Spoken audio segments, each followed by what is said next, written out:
Bonjour à tous. Je me présente, Émilie, maman de 3 enfants, comblée par ma vie de maman. Malheureusement, je suis maman solo, car j'ai décidé de me séparer du papa de mes enfants.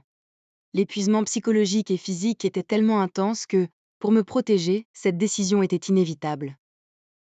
Je ne peux pas dire que c'était un mauvais père, mais il n'était pas dans l'optique du rôle de papa. Il était plutôt dans celui du copain avec nos enfants, ce qui mettait mon rôle de mère en péril chaque jour. Je devais assumer à la fois mon rôle de maman et celui de pilier du foyer, tout en continuant d'être une mère bienveillante pour mes enfants. Tout n'a pas toujours été comme ça. Au début de notre vie de couple et à l'arrivée de notre premier enfant, nous étions unis et dans l'entraide. Nous avons toujours rêvé, ensemble, d'avoir une belle et grande famille. Mais lorsque je suis tombée enceinte de notre troisième enfant, tout s'est dégradé entre nous. Il ne voulait plus assumer la vie de famille, et les tensions sont devenues de plus en plus fortes entre nous. C'est à ce moment-là que j'ai pris la décision de me séparer.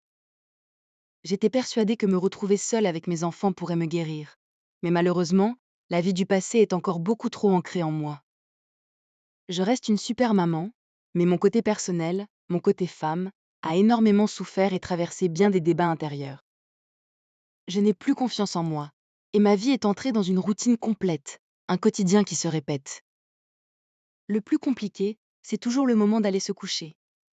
Vous les mamans, vous savez très bien qu'on est épuisé le soir. Et pourtant, on a tant de mal à dormir.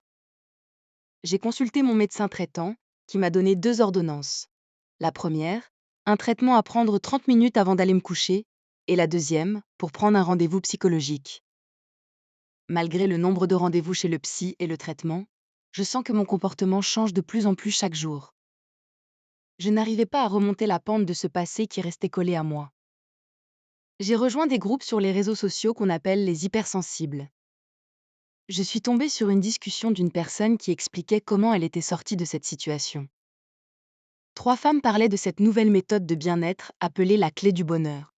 Libérer votre potentiel et expliquaient que cette méthode travaillait sur les souvenirs de toute notre vie. Le livre propose de faire une rétrospective de sa vie. J'ai visité le site La clé du bonheur libérer votre potentiel.fr, qui m'a tout de suite séduite. Et je me suis laissée tenter par cette expérience qui m'a apporté un résultat incroyable. Aujourd'hui, je suis une femme comblée, pleine d'assurance et une maman encore plus forte. Alors, si vous aussi vous voulez renaître tel un phénix, n'hésitez pas à jeter un œil sur le site et à vous lancer dans cette nouvelle méthode, bien plus profonde que la simple médecine alternative.